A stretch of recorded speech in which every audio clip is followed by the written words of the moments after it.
Retour à questions d'actualité sur les ondes de Radio VM en compagnie de Jean-Philippe Trottier. J'ai une petite citation pour vous, petite mais très, très forte. On commence. « Elle pleure sans consolation, ses morts sont innombrables. Le village est ainsi devenu la proie de tous les prédateurs. L'humain ne vaut plus rien. La mort vaut mieux que la vie. Qui choisirait de naître dans ce coin qui fissure les pieds de ses habitants? La vie humaine y serait-elle étrangère? Tous les jours, les humains pleurent, marchent pieds nus sous la pluie, mangent difficilement et n'arrivent plus à enterrer leurs morts. » Ainsi s'exprime Gaston Ndalerana Mumbere, prêtre assomptionniste congolais qui vit à Québec. Il est l'auteur d'un livre paru aux éditions Saint-Joseph, un ouvrage brûlant d'un peu moins de 150 pages qui relate les horreurs des massacres qui continuent dans l'est de la République démocratique du Congo. Le titre « La cloche ne sonnera plus à l'église de Butembo-Beni », sous-titré « Le viol n'était pas assez ». L'auteur est ici en studio. Gaston Mumbere, bienvenue à Radio VM. Merci beaucoup pour l'invitation, Jean-Philippe, et je suis très très reconnaissant pour cet espace de parole que vous m'offrez à moi, mais c'est vraiment à tous les peuples congolais que vous proposez cet espace de parole. Parole, je vous remercie infiniment Gaston. Parole, s'il va être question de parole, de silence, de vide, dans ce très très beau livre préfacé par Louis Balthazar, figure intellectuelle bien connue au Québec. On va commencer par vous parler de vous, si vous voulez, Gaston Mumbere. Vous êtes né à Lomé en 1981. Lomé, oui. C'est dans la province du Maniema, à l'ouest du Kivu? C'est dans la province du Nord Kivu. Ah, du Nord Kivu? Dans les territoires de Beni.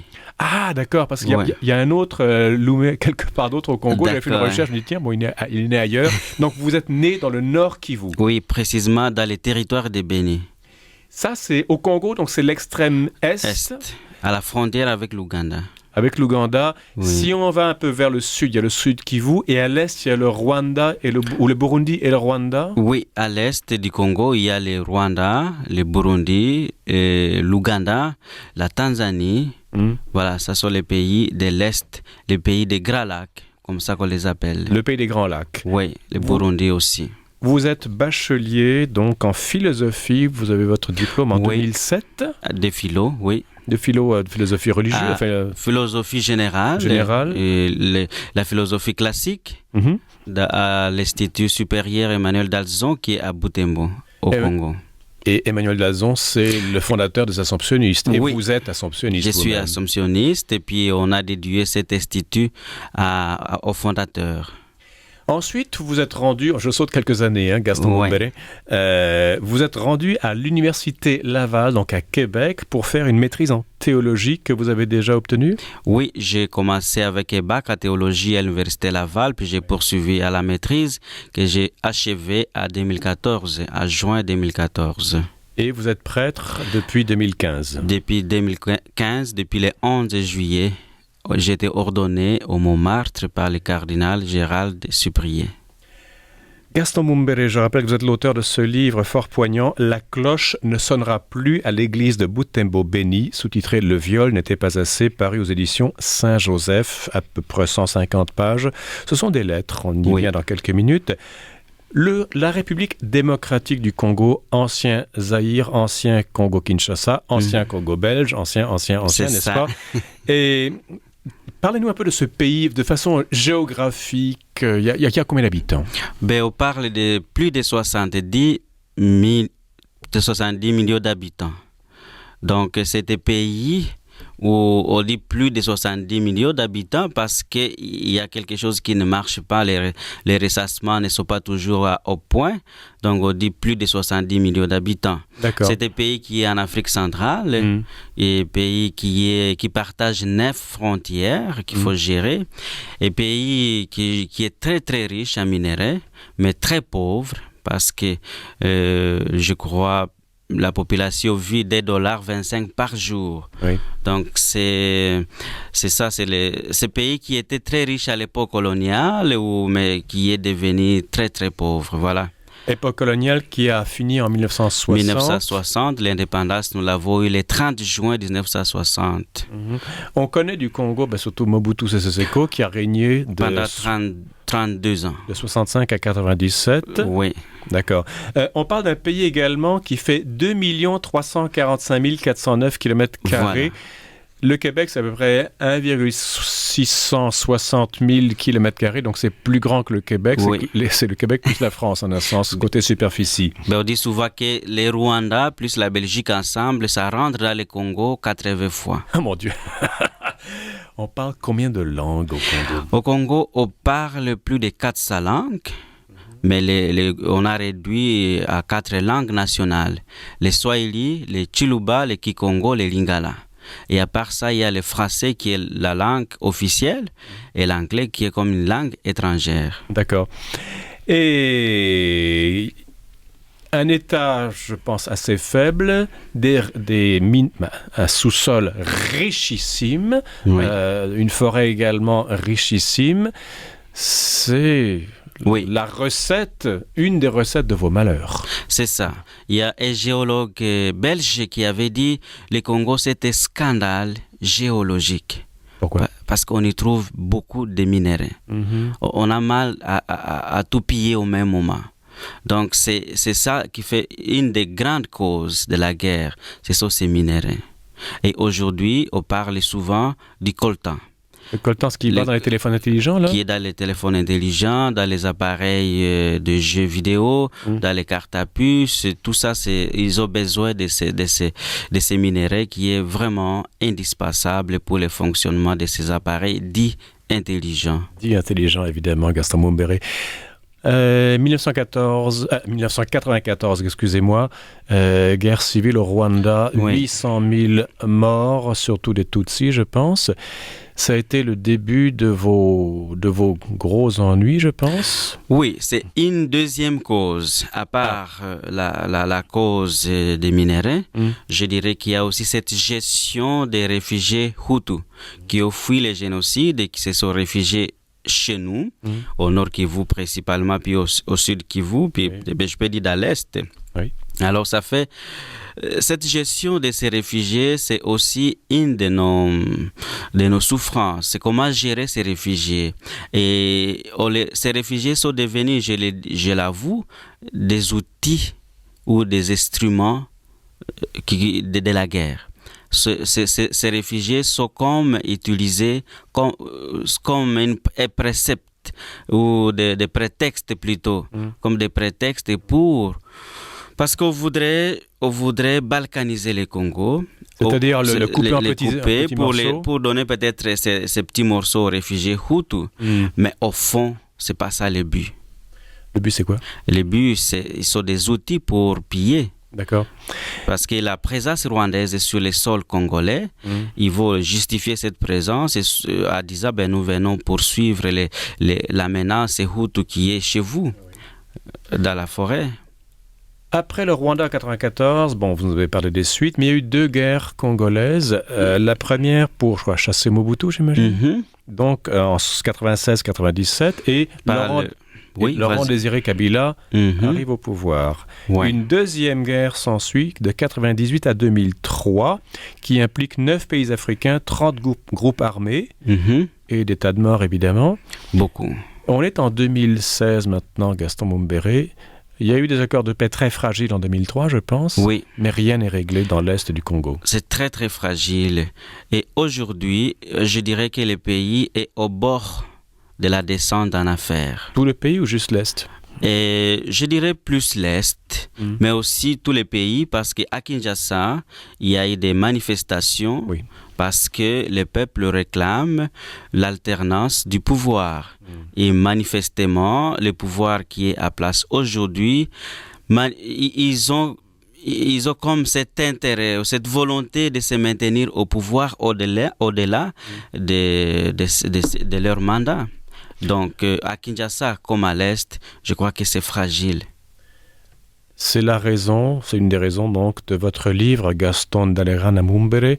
La cloche ne sonnera plus à l'église de Butembo Béni, sous-titré Le viol n'était pas assez, paru aux éditions Saint-Joseph, 150 pages à peu près, au prix de 13,95$ plus taxes. C'est vraiment raisonnable.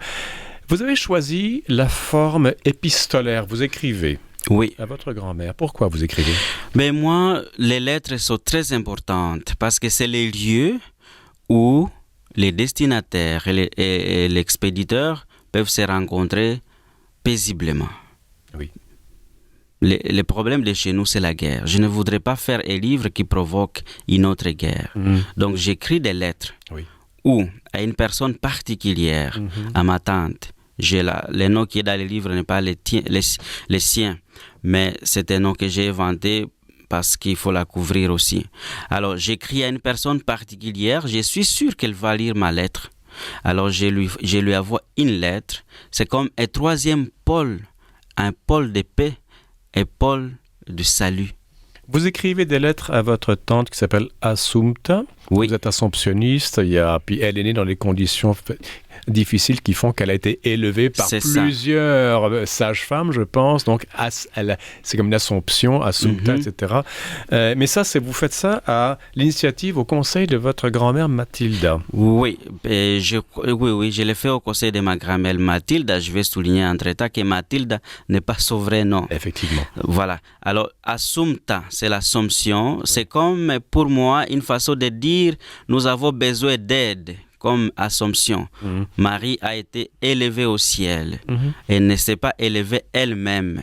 Donc, elle avait besoin de quelqu'un d'autre pour l'élever au ciel. Assumpta. Donc, c'est là que je vois les liens où j'ai dit, je vais donner le nom à la tante d'Assumpta pour appeler aux autres qui peuvent nous aider à nous élever, à nous faire sortir. Je dirais que le Congo, c'est comme les gens qui sont sous les décombres et qui crient et qui ont besoin déjà pour venir les sortir des décombres, les élever. Il y avait un proverbe « Dors dans la maison et tu sauras où la pluie tombe ». Un proverbe congolais, Gaston Mumbere. Ça veut dire que le cri d'aide doit venir des Congolais en premier lieu. Oui. Et le problème, c'est qu'il y a un silence, il y a une terreur. Dès que les gens... Alors, vous racontez des scènes de village absolument atroces, des tueries, des viols, enfin des massacres épouvantables, et la vie reprend dans le silence, comme si rien n'était arrivé, parce que les gens ont tellement peur. Ils ont créé une survie par-dessus ça, et il faut crever cet abcès-là, d'où votre prise de parole par ces lettres, Gaston Mumbere. Il y a chez vous, il y a une lettre particulière qui parle c'est l'écriture du vide. Oui. Votre tante Assumpta est partie. Elle a fait un choix presque existentiel et politique. De partir dans les maquis. Dans les maquis, dans les milices irrégulières. Oui. Vous désapprouvez, mais quand même vous maintenez le lien. Il y a même un pardon chez vous. Mais il y a une nécessité de remplir un vide.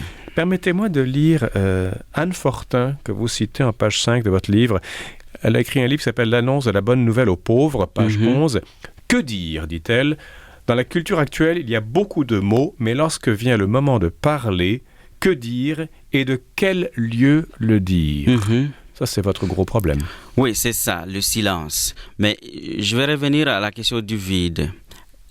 Oui. Et le vide qui est là, ce n'est pas un vide gratuit. La tante Assumpta est partie dans les maquis. Oui. Mais ce vide m'appelle à ma responsabilité. Je suis comme impliqué à chercher, comme elle aussi cherche, en allant dans les maquis, à chercher la paix, la sécurité. Oui. Ce n'est pas une place qui est là laissée comme ça, mais c'est une place où il faut habiter. Mais comment l'habiter ? Je vais vous lire encore une fois. J'ai lu votre livre, moi, à l'envers, à l'endroit, je vous cite, Gaston Mumbere. Je suis heureuse, ça c'est votre grand-mère, Mathilda. Je suis heureuse que tu n'aies plus de nouvelles de ta tante. Elle te manque, j'en suis consciente et désolée. Toutefois, je parie que c'est grâce à ce manque que tu t'es mobilisée pour venir jusqu'à moi. En ce sens, l'absence de ta tante est un manque nécessaire et mobilisateur. Le recul ou la prise de distance de ta tante creuse un vide dans ta vie. Mais rassure-toi, ce ne saurait être un vide de vertige, d'étourdissement ni de peur. Il est plutôt un vide de conscience et de responsabilité, d'où peuvent émerger des énergies nouvelles pour ta propre croissance, pour ton épanouissement et pour le bien de toute ta communauté. Ce bouquin que vous avez écrit, La cloche ne sonnera plus à l'église de Butembo Béni, le viol n'était pas assez, aux éditions Saint-Joseph, Gaston Mumbere, c'est vraiment vous posez la première pierre d'une reconstruction. Oui, c'est la première pierre. Et cette première pierre, je la retrouve dans la libération de la parole. La libération de la parole qui était étouffée. Lorsque j'ai écrit ce livre, je revenais des vacances du Congo. Vous étiez allé d'ailleurs à votre village. Je suis allé en 2012 et en arrivant là, je voyais les choses différentes comme elles n'étaient plus comme avant. Oui. Alors je me suis dit, les gens, ils s'habituent à ce qui se passe, à une situation chaotique. Oui. Ils cherchent à survivre. Et moi, j'ai dit, c'est pas normal. Il faut pas parler, c'est ça ce qu'il me disait. Il ne faut pas parler de ce qui se passe ici. Et moi, j'ai dit qu'il y a comme une parole étouffée. Et cette parole étouffée a besoin de notre responsabilité des Congolais et Congolaises. Parce qu'une chose, c'est de dire, nous souffrons, nous crions beaucoup. Mais une autre chose, c'est de nous prendre aussi à charge, de parler, de sortir de ces silences étourdissants. Vous êtes prêtre au Montmartre à Québec. 3 de vos collègues, prêtres assomptionnistes ont été enlevés. On ne sait pas où ils sont. C'est Edmond Bamtoupé, Jean-Pierre Ndoulani et Anselme Ouazokundi, captifs dans des lieux inconnus. Est-ce que votre place est ici au Québec ou votre place est au Congo? J'ai un cœur qui est comme déchiré, mais je ne peux pas vivre tout en me disant j'ignore ce qui se passe chez moi. Donc ça vient tout le temps me chercher. Je me réveille le matin, je regarde mon téléphone pour voir s'il y a eu des messages, des massacres ou des viols. Donc ma place est à Québec, oui, mais aussi chez moi au Congo. Mais les 3 prêtres assomptionnistes qui ont été kidnappés, je les connais très bien, ce sont mes confrères. Je ne peux pas vivre comme s'il n'y avait rien. Et il y a aussi un autre qui a été assassiné cette année, le père Vessa Machozi. Il a été assassiné à bout portant parce qu'il a osé dénoncer des choses, parce qu'il a osé impliquer le président Joseph Kabila ou le président rwandais Paul Kagame comme étant des auteurs de ces choses-là. Gaston Mumbere, si on veut suivre ce qui se passe au Congo, est-ce qu'il y a des ressources? Vous avez une page Facebook, j'imagine? Oui, nous avons une page Facebook qui s'appelle Mouvement Paix au Congo. C'est ce Mouvement Paix au Congo qui est né à l'initiative des Québécoises et des Québécois avec des Congolais. Et d'ailleurs, la semaine qui commence, nous avons des activités.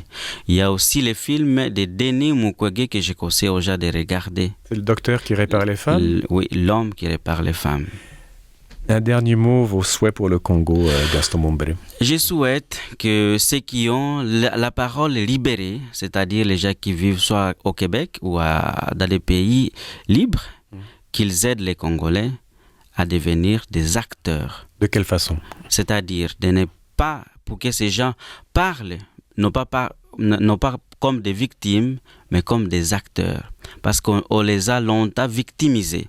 Je voudrais que les Congolais deviennent des acteurs crédibles de la paix et de la justice. Dernier mot, je dirais merci et ensuite je dirais que la justice pour moi est le socle de la paix. Gaston Dalerana Mumbere, M-U-M-B-E-R-E, vous êtes prêtre assomptionniste au Montmartre de Québec. On peut vous trouver facilement sur Internet. Vous êtes l'auteur de ce livre très poignant, « La cloche ne sonnera plus à l'église de Butembo Béni », sous-titré « Le viol n'était pas assez », paru aux éditions Saint-Joseph, 150 pages à peu près, au prix de 13,95. Je recommande ce livre fortement. Merci infiniment. Merci beaucoup, Jean-Philippe.